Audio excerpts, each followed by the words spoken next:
What's up guys? Today we're going to be installing a cheat code on the Z125. Come down before you tighten.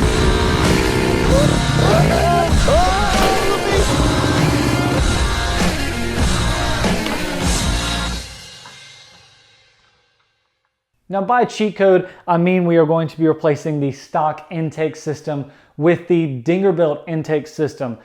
This is a longer tube than normal for the intake. This should improve the low down and mid-range torque, which should improve the pop and control on my wheelies. So that's why I call it a cheat code, but we're going to be installing it in this video. The next video will be a comparison between the stock intake and this intake to see the differences between the wheelies and acceleration, etc. If you guys are interested in that, make sure you subscribe and hit the bell notification, and you'll be notified as soon as I come out with that video, which should be coming out next. But anyways, let's get it installed.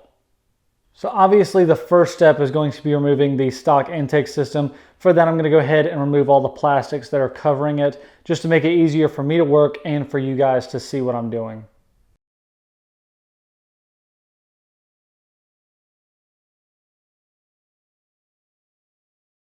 I'm actually just going to leave this hanging like this because it's tied in behind my subcage, and that bolt's kind of hard to get out. So removing the stock intake system, I'm going to take out this Phillip right here that I see that's holding it. Now there is a little clip right here that's holding the wire. I'm not going to use it, so I'm just going to cut it. Now I'm just going to loosen this Phillip screw that's holding the hose clamp for this tube.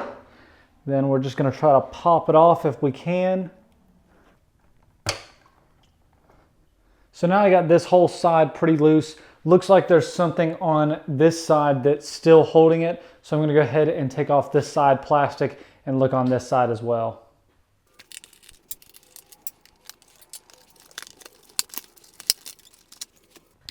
Now that I have this side off, I see there's one screw holding it right here. One thing is the crankcase breather right here was connected, so I went ahead and disconnected that. I've got a little filter that I'm going to put on that and put there. I'll show you guys in a little while. Back on the other side, and we're just going to try to sneak it out of here.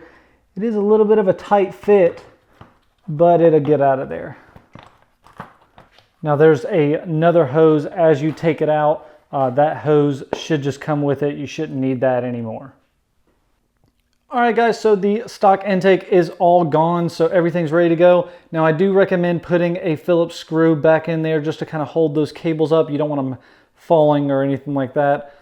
So all that's ready to go. So now we're going to install the new intake we have here. You can see the difference between the stock intake and this intake. It's absolutely crazy. So how this one was before, you had the tube going to the absolute big box. Then we have the same thing, so the tube going up just like it did before and then going across just like that. So we're going to go ahead and install this on the bike. Yeah, I'm excited. So for installing the intake, I went ahead and took off the coupling. I'm going to go ahead and put that on. I want this part to seat up as tight as I can to the throttle body, as I don't want any leaks.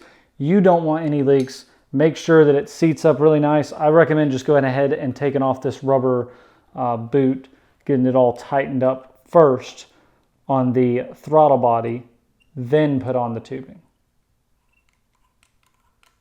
So now I've got the intake sitting in position. I went ahead and left this hose clamp right here, the second one, loose. That way the intake can move a little bit. I'm going to go ahead and go around to the other side of the bike where you're going to find a place for a bolt. That's why I left it loose, just so it can move just enough to make sure you can get that bolt in. So now I'm going to go ahead and tighten up this hose clamp. Before I do, I'm just going to try to make sure that it's all pushed in there really nice, and then just get it flush on the outside, and then just tighten up that hose clamp.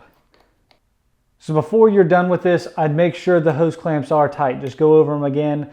My first hose clamp did use a little bit of a turn, so make sure on that. Make sure your bolt on the other side is tight as well.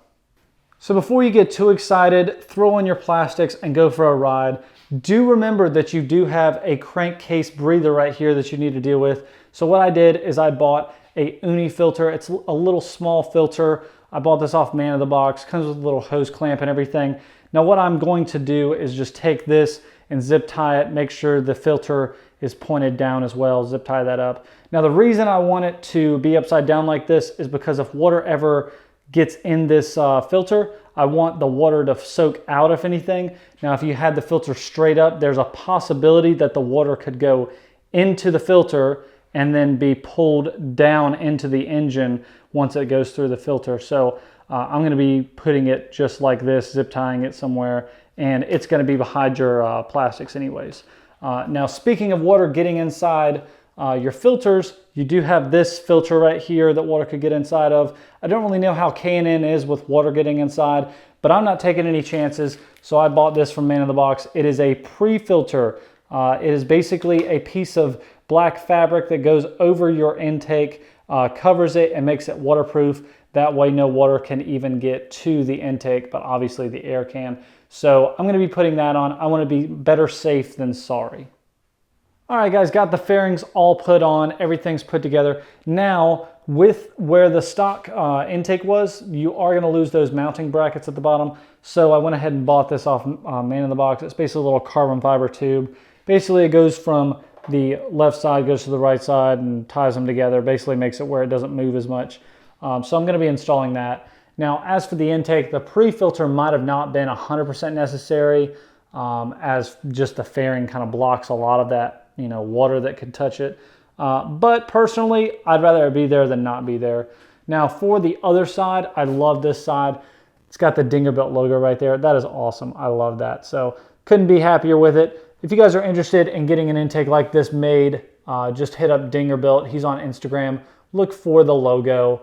Hope you guys enjoyed this video. That should be it. Comparison should be coming out soon. Should be the next video. So if you guys are interested, make sure to hit that subscribe button and make sure to hit the bell to be notified when it does come out.